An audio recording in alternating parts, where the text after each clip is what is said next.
All right, fellas, this is by far going to be my most favorite video that I filmed for you guys. Client acquisition. This is the funnest part. It might be a main reason why you join the program. Maybe you think that your sales skills are super dialed and you don't need to watch this video, but I'm going to assure you guys that everything that I drop in this video will not only be extremely tailored to the signpost business, but just lifelong sales skills that you can hold for the rest of your life. And that's why I think that this module right here, this video, will be the most important video that you might watch in your whole entire business career. Because when it comes to sales, when it comes to selling things, why does a business fail? When you look at everything, you could say, oh, the marketing was bad. I could have done this wrong. I could have done that wrong. The number one reason why businesses fail is because you can't sell. I guess there's two reasons. You can't sell, or yeah, your marketing and whatnot. But I mean, that's where having a social media built with a business page where you're following realtors and whatnot, super, super important. So having the business page, having that social proof, following realtors and whatnot, messaging those realtors. And by messaging those realtors, you don't want to message them as soon as you follow them, right? That's basically a cold DM outreach, which is do not do. Do not do that. It is super annoying and they never respond. So don't do that. But what you want to do for the nurturing when it comes to the social media is obviously have your business account where it's just signposts, videos of your signposts, pictures of your signposts, your listings, have your website in the bio, and then basically follow realtors. And then you also want to have a bit of a following too. So make sure you're following some like friends and family, people that you know is going to follow you back. You can realistically kind of sound shady, but you can unfollow them later on just to keep that non-bot looking Instagram account going, because you don't want to look like one of those bot accounts. I get DMs from bot accounts all the time, like trying to sell me editing and this and that. It's like, bro, you have 10 followers. Like, you know what I mean? So at least just build that following up a little bit, where at least you have like, say, 40, 60 minimum. And then from there on, yeah, you can basically have that Instagram with your signposts and whatnot, website and bio, and then follow some realtors. And you don't want to do it as a spam. Like, you want to kind of do it in chunks. Like, maybe you do follow 20 realtors a week, maybe 15 to 20 realtors a week. And then from those realtors, have the leads list where you can basically turn on, when you follow them, also turn on all their post notifications. So you get notifications when they post, so you can like their videos and you can comment. Don't comment something marketing like, you look like you need a signpost up for your listing. No, no.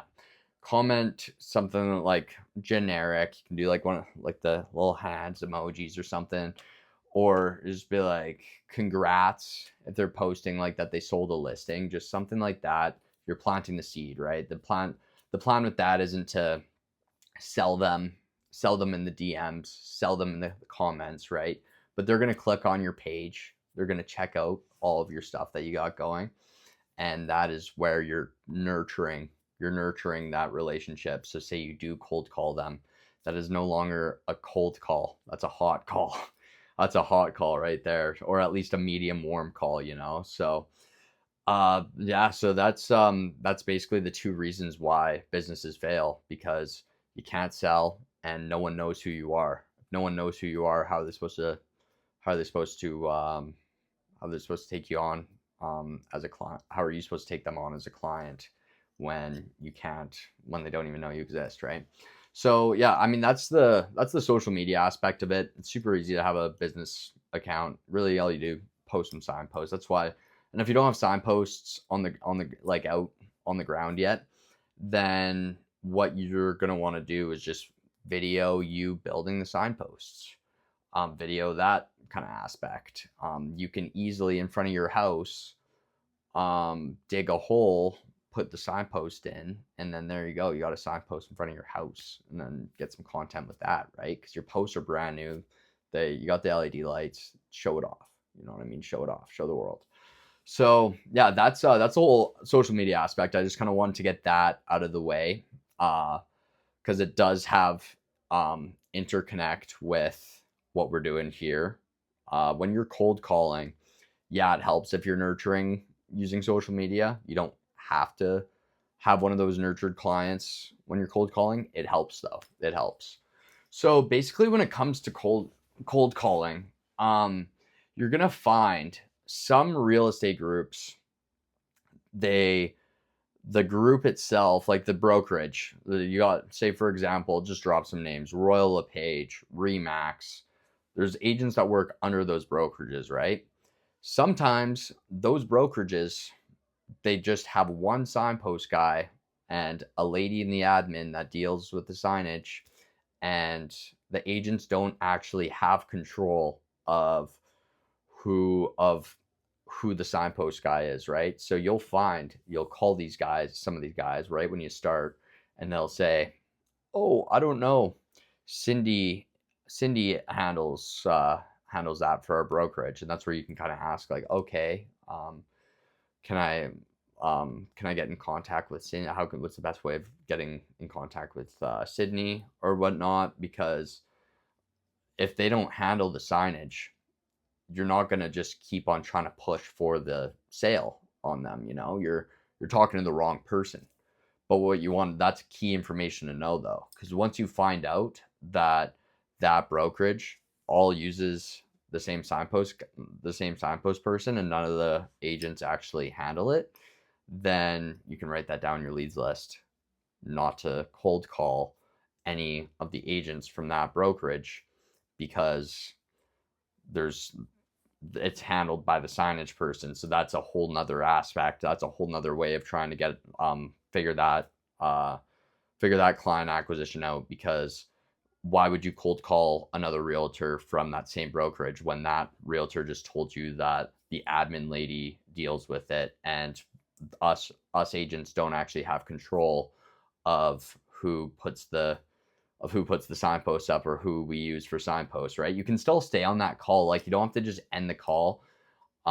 Still build rapport with them. The more realtors you could like build a connection with, build a network with, ask questions and whatnot, the better off you'll be, right? Because say you're on the phone with Mark, right? And Mark tells you, yeah, Cindy handles the signage. We don't deal with that, right? You can take that approach after that of being like, okay, yeah, great. No worries at all. Well, Mark, while I have you on the phone here, I just started this real estate signpost business, and I'd love to get some insights from you on what you believe would make this business premium for my service, right? Because now you're asking him, what can I do to amplify my business, make my business way better? So he's gonna just start yapping off about like, oh yeah, like this and that with our signpost guy. Yeah, it's all right, blah blah blah. Finding out all those pain points, right? Because yeah, who knows? Yeah, you might not be able to close Mark on the phone because he doesn't handle the signage, but now you just figured out all of Mark's pain points on his pain points with their signpost person. So once you get a hold of that person that handles signage at that brokerage, you just already found out from Mark all their pain points. And obviously, when you deal with that lady that handles the signage with that brokerage, you're still going to want to find out her pain points, because I mean that's most important at the end of the day. But you can utilize Mark's pain points while you're talking to that lady, and just say, yeah, like when you're talking to her, you'll probably want to do that in person because it's a bigger firm. You're not going to want to cold call a firm that has 20 agents. That's something you're going to want to do in person. But when you are talking to them and you're in the middle of trying to pitch them or whatever, you can just say, like, when you get into it. And then I'm like, after this, I'm going to get into like the whole kind of cold calling and what those should look like and whatnot. But yeah, it's just really good to have those pain points known. You could write those down and then just keep track, because really at the end of the day, a lot of the realtors in your area, they use probably the same one or two signpost guys. So finding out all those pain points, writing those down, you're going to get similar pain points on a lot of the calls, right? Because these businesses, They've been doing it for years, and if one realtor has an issue with their signage, then realistically another realtor is going to have that same issue. So you're going to find out all these pain points. You're going to write those pain points down so you can objection handle those already. You can already objection handle those, figure out how to objection handle those before the objections even come about, right? Because you know what a lot of these realtors, like, they're going to have the same 3 or 4 objections. And if you can already have those prepped when you're role playing with the guys in the community, or if you're role playing with your girlfriend or your friend or whatever, when you're role playing, you can tell your friend or whoever you're role playing with, be like, okay, yeah, like, we're going to role play, pretend you're a realtor, and you're going to say that, um, I don't like my signpost guy because he's not reliable, right? And then you can practice counter arguing that and pre-handling those objections before they actually come up on the call. So those are all things that are super important. Just keeping track of that leads list, doing follow-ups on that leads list with people that you call and whatnot. And then also just writing down the pain points, memorizing what all the pain points are, and then having objection handling ready for those pain points. All right, well, let's get into the cold calling structure here. So basically, with the cold calling structure, you're going to call up the realtor, right? And I'm just going to kind of give you guys a little understanding of how these calls go, just so you can kind of get a good idea. So you're going to call the realtor, and they're going to be like, "Hello, this is do John Stamos for the for the name of the realtor." It'll be like, "Hey, this is John Ramos with Vantage West speaking." And they're like, "Oh, hey, John, how are you?" And it's like, "Oh, not bad, not bad. How are you?" And I'm like, "I'm good, man. I'm good. Just finished up having dinner." So blah, blah, blah. Just like kind of building that initial report. Nothing too aggressive. You don't want too aggressive report right off the start. You just kind of be like, when John says something like, "Oh yeah, like, I just did this," and be like, "Oh yeah, cool, man. Nice, nice. Yeah, my day was well too. Like, I did this. It was it's a nice day outside, hey?" And he's like, "Oh yeah, no, it is really nice for sure."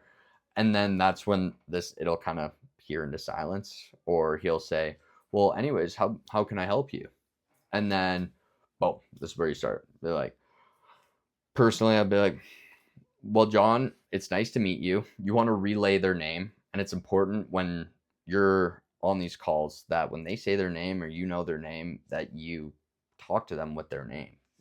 It's way more personal. So be like, "Well, John, the reason for my call today is I have a real estate signpost business that I just started up in whatever city that you live in, my city, and I was just calling to ask you if you put up your signage yourself, or if you currently have someone else doing it for you." And then from there, that opens up the conversation of John to either say, yes, he does have someone putting up his signage for him already, or no, he doesn't. And if he says no, then boom, there we go. He doesn't. And now you already have you'd already have their objections of, he doesn't have already someone else, right? So then there's so much area to be able to attack that, right? You can really say, "Oh, nice, and how's that been going for you so far?" And then that's when he'll start rambling on, right? And then he'll be like, "Oh no, it's been all right. It's been pretty good. I just put it up myself, blah blah blah, this and that." And then it's like, "Oh, nice, nice. And how long does that usually take you?" You want to always ask questions. You want to keep on asking questions. You want to ask questions, right? Because you're finding out those pain points. A lot of mistakes beginners make when they're cold calling is they finish what they're saying off with a statement. And when you do that, that doesn't leave them to be able to talk again. And then now they're asking you questions. Boom. You just lost your authority. You just lost your authority. So you want to always have authority on these calls. You always want to be finishing off with a question.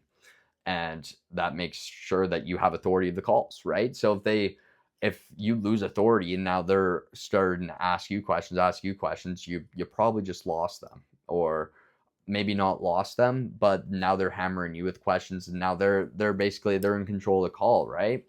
So you always want to have authority. You always want to be asking questions. And if you're unsure of what questions to be asking, you can always, what I like to do is clarify words that they say. So when they say something to me that stands out, that's a little off, like, for example, say John was like, yeah, no, I've been doing it for myself. It does take me a while, but I'm able to get it up and I don't mind doing it that bad. So it hasn't been that big of a deal.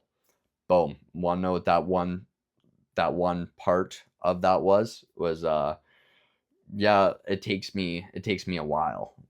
That's the part where you can be like, you can log that in your brain and then be like, all right, oh, sorry, what did you mean exactly by that, John? It takes you a while, because you're clarifying what he said. That's a pain point right there, and then you're just like acting stupid, basically. Sorry, John, just so I can get a better understanding, what do you mean exactly by it takes a while?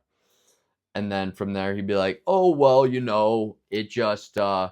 it takes a long time for me to do it. Like when I got this thing to do, that thing to do, that thing to do. And then this is where you can have an acknowledgement statement and be like, damn, John, like you always want to understand them. You want to make it known that you understand them. Be like, damn, John, damn, it sounds to me like you're a really busy guy and these signposts are taking you a while. And how long has this been going on for? And then finish off with another question. You acknowledged what he just said and then just ask another question. So it'd be like, oh yeah, it's been going on like probably a couple of years now. I mean, it's not the biggest deal in the world, but it would be nice. And then there you go. You can be like, okay, well, would it be helpful if you had someone to be doing those installs for you? Like, have you thought about maybe taking that venture of having it outsourced so you don't have to worry about it? And just be like, yeah, no, I've considered it, blah blah blah, rambling on this and that. So and then you always want to find out those pain points and then relay your pitch to those pain points, like you're solving those questions, right? So that's the main thing there. A lot of common objections you're going to get is um if the realtors do it themselves, then that means they have their own signposts. So one objection that you can kind of hammer into a little bit when they say they're doing it themselves would be like, oh, okay, so where do you store your posts? And then it's never usually a storage unit. It's in their office space somewhere. It's be like, damn, and then they say like, oh, just my office, and be like, okay, okay, I see. That must take up a lot of space, doesn't it? Or like, does that take up a lot of space? They're like, does that take up a lot of space? Finish off with another question. And then it'd be like, yeah, no, it does actually take up quite a lot of space. And be like, well, they're like, yeah, no, it sounds like it. And what would that do for you having that space cleared up, right? Or asking another question. And then they're like, now they're thinking about what it would feel like to have that space cleared up. And then now they're getting like, they're having that feeling of, oh, I need that space cleared up. So with sales and everything, the whole meat of it is you want to always be asking questions. You want to hold that authority on the calls. And when they finish what they're saying, you want to acknowledge what they said by basically relaying what they said in your own words or understanding what they said. Like if they tell you something like a real bad pain point of like, oh yeah, like my guy is just sucks. Like I've had so many issues with him, right? Like the perfect cold call, someone saying that. And then you're like, damn, John, that must really suck. Like I couldn't imagine having to deal with that for that long and not having that um, reliable signpost guy for you when you have all these listings, right? And then that's when you can kind of go on from there. Because at the end of the day, with these sales calls, no one wants to buy off anyone when they're not in agreement, right? So if you're telling them like you're disagreeing with them, you're like, they're like, okay, like yeah, no, everything's been great with my signpost guy, this and that, and you're like, well, I mean, it's been great with your signpost guy, but does he have LED lights? You know what I mean? Like now you're disagreeing with him, right? You always want to have agreements with the prospect, but then you also want to change their perspective on things afterwards. So how you can do that is if someone's like, yeah, no, things have been pretty good with my signpost guy. I have no complaints, right? You'd be like, man, that's great to hear. Like, honestly, I've I've talked to a lot of realtors and in your area, and they seem to have quite a few complaints and whatnot when it comes to XYZ things that know pain points from other realtors in your area. Be like, have you experienced any of this? And then, right, because then there you go, you agreed with them. Oh, I'm so great that it's happening. I've heard blah blah blah blah blah. Have you experienced any of these issues? And then boom, he just starts like yapping off again. Because a lot of the time when they say that everything's good and everything's fine, and they've been with their guy for 20 plus years, it's usually not. They just don't even really realize it that they're issues, because say they're like these minor issues that have happened throughout the last 20 years that they didn't really clock in. You start asking them questions to remember all these pain points, and then now you're bringing all of these up, and then now it seems like a big issue that you need to solve. So that's really the premise of these cold calls and whatnot. It's with this business and everything. I always preface speed creates momentum, and then momentum creates results, and then results create success.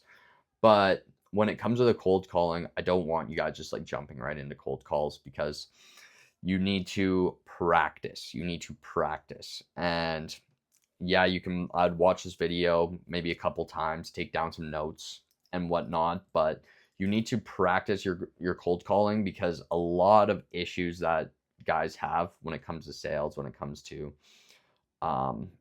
sales, is two big things that really separates people from being a successful salesperson and a non-successful one. And the first one is filler words.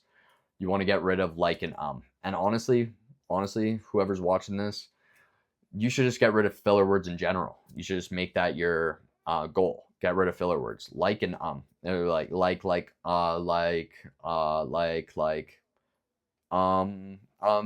yeah. Sound like an idiot. You sound like an idiot. You know what I mean? You sound like an idiot. So get rid of those filler words. And how I would do that, it's tough. Don't get me wrong, it's tough. I still say filler words once in a while, and I always just clock it in, because you always got to just be reminding yourself, hey, I can't say those words. Bad words, cannot say those words. And that's the thing with sales, is you can't just hop on these calls and be like, I can't use like or You know what I mean? Because you're trying to build relationships with these realtors, and realtors want to buy your service when they like you. So if you are constantly in your head, like, I can't say you're not going to sound like yourself on those calls, because you're trying so hard not to say these like and words, right? So it makes it a lot easier when you're already pre-trained with the role playing, and then even with conversations in general, that you're not using like enough as well. Swear words, cussing, um, that's something that, I mean, I know a lot of people swear, and I know it's like it's fine, I guess, like whatever. But how I see swearing, and this is my point of view on it, and honestly, I'm not going to tell you guys to stop swearing, and but I do think that you should. And I mean, just for the fact of, when you're again with these sales calls, you're like on these calls, and yeah, you might be able to completely put yourself in this like business mode, and you're not going to swear. Fine, whatever. A lot of people do that. It's fine. But I mean, it's just from a professional standpoint, people take you way more serious when you're not swearing.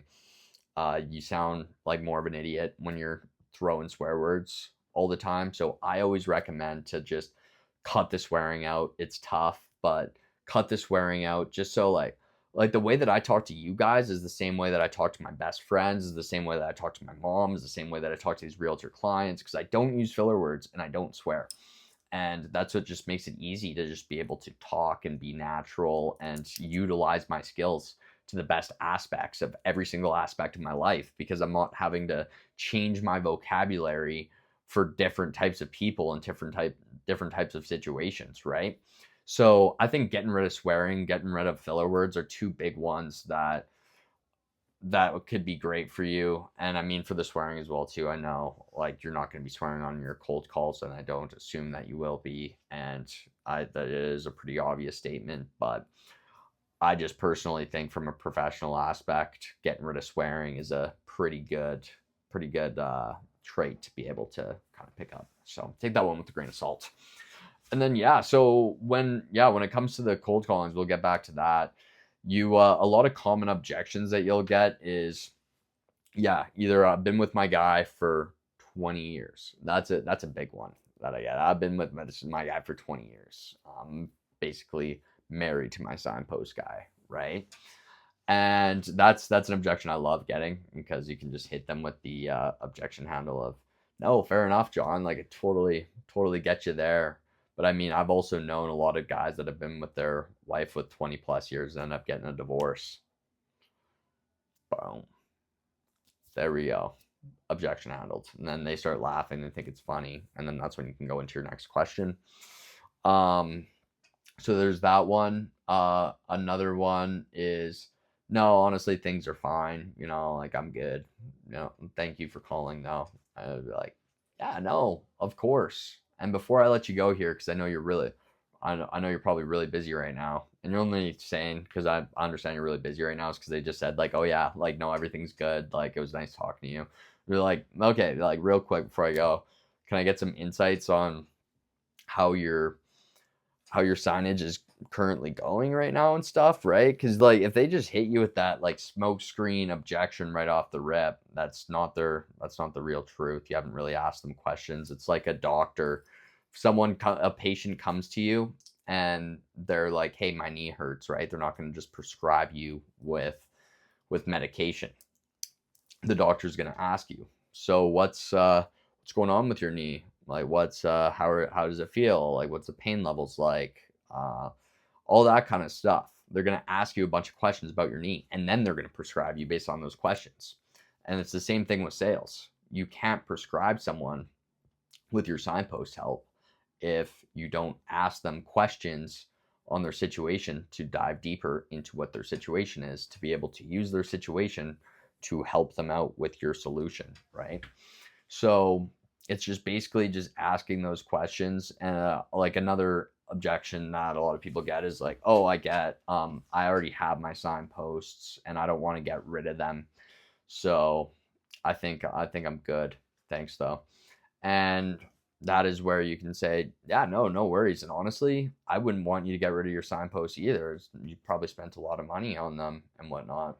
I'd like to, and then that's when you can say, do you think it'd be helpful if you had someone store them for you at least? So you can have that freed up storage and then be like, oh yeah, no, for sure. Boom, there you go. You already see you have a storage unit, you have a backyard that you're storing your posts. Just store their crappy signposts there. And then you start putting up your signposts for them. And then they're going to see how nice your signposts are, luxury your signposts are.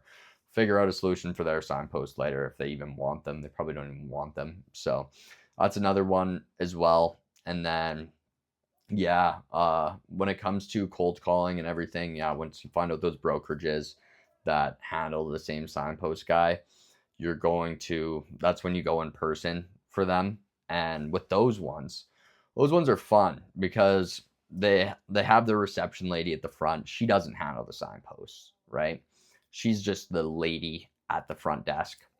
And you basically you say to her like, oh hey, how's it going? Then this is a great person to get on your side to get her to like you, right? Bring in a box of donuts, just bring in a donut for her, whatever, bring her something, right? And then chat her up for a little bit, small talk. And then once you do that, you just get her to like you, and then she'll be like, oh yeah, well ha ha ha, what do you need? And then that's when you say, well, actually, like I have a real estate signpost business, and I would honestly, I would love to just be able to take over your guys' signposts. It sounds like blah blah blah. So then you say that to her, and then you're like, do you handle the post stuff, or is that someone else at the brokerage? You don't want to just automatically assume she doesn't, right? And she'll be like, oh no, that's Cindy, and it'd be like, awesome, Cindy. Well, I wouldn't. I understand Sydney's probably busy, but would she have a couple minutes just to chat? Like, I would really love to tell her a little bit about my services, and then usually they'd be like, "Oh yeah, no, for sure, I'll bring Sydney out." So That's all things like that. And then when Sydney comes out, be like, oh, it's hey Cindy, I just wanted to let you know that I have a real estate signpost business. And then you just treat that like a cold call basically. Well, but in person, you're just like, how are things going? Like, are you guys currently doing your own signpost, or do you have someone else doing it for you?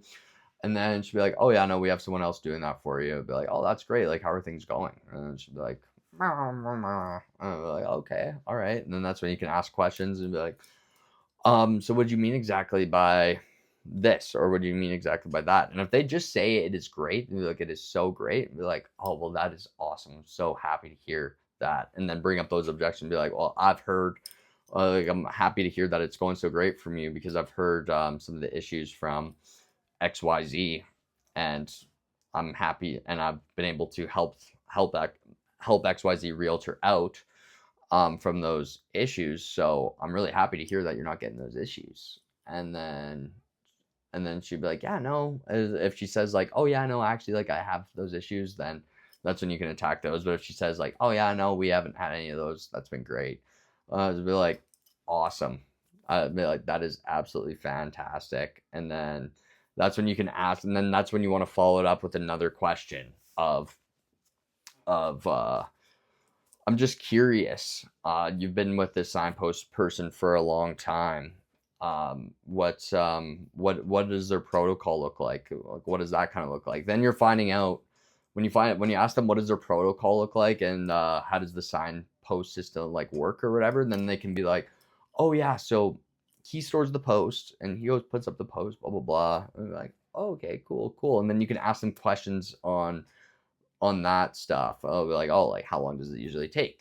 And then you can ask them things like that, like things that you might think could be a pain point, right? So it's all about just asking the questions, keeping authority, asking the questions, acknowledging what they're saying using acknowledgement statements, and then understanding when they say a big pain point, understanding, and then moving the conversation forward. So and then as well, when it comes to practicing, I want you guys to just to practice this just with sales in general. You'll notice if you agree with someone right off the rip, and then you follow it up with but don't you maybe think that blah blah blah XYZ, and then see what they say. And say if you don't say your girlfriend, right? She wants to go to the movies, and you say, oh my gosh, I would love to go to the movies with you. That sounds like a great idea. Um, like, how about we go to what? How does it sound to you if we go to dinner first? And then she's like, oh yeah, no, sure, I love you. Boom, that just bought you 2 hours, right? So she's all happy, bought you 2 hours. Now you can kind of figure out you go to dinner or whatever. It'd be like, damn, this dinner is great. And then you say something like, honestly, say like, I'm so excited to go to this movie. Like, I really am. That it is getting late and we do have XYZ tomorrow. Um, what are you like? You know what I mean? So you're always just agreeing with her. And then that's just the same thing that just goes with sales and everything. You're just agreeing. And that's why I want you guys to practice sales with everyone in your life. Don't even tell them that you're practicing sales on them. Just agree with them. And then try and use like a different way of changing their perspective or whatnot, just so you can get that practice, because you can literally practice sales with every single conversation, not just the role plays that you do with these guys. So when it comes to cold calls and whatnot, yes, we do the cold calls every single Wednesday, but I do not want any of you guys doing any cold calls unless you've done 7 role plays beforehand, a week's worth of role plays beforehand. So you can practice these skills, and you can utilize them and not sound like a total robotic idiot when it comes to your cold calls. You can actually land some deals right off the rip. And last thing too, yeah, about the roboticness and whatnot, you're gonna sound like a bit of a robot if it's your first time doing cold calling. You're gonna sound like a bit of a robot, but one thing, you want to be comfortable with silence. To avoid those filler words, you want to really think about what you're going to say. You want to use active listening with these realtors. That's another big one that I almost forgot to mention, using active listening with these realtors. So when they're talking, you can actively listen and then be able to relay what they said, and then be able to like ask your next question, right? So active listening, practice your active listening skills. And the last thing that I'm going to leave you guys off with is just be comfortable with silence. When you ask that question, just let them answer. When you ask that follow-up question, you just let them answer. And if there is silence, 2 to 3 seconds, they're probably just thinking about their answer. So don't just like keep on talking after. Just learn how to be comfortable with silence. And if they ask you a question, if they end up asking you a question, you don't know the answer to it, don't just quickly just start yapping. You can take a couple seconds to think about your answer. Being comfortable with silence is a huge skill to be able to have. So be comfortable with that silence and then relay your answer. That's really it. Just practice the active listening skills, and that's basically the meat of the client acquisition and everything and whatnot. So I think this video would be extremely helpful for you guys.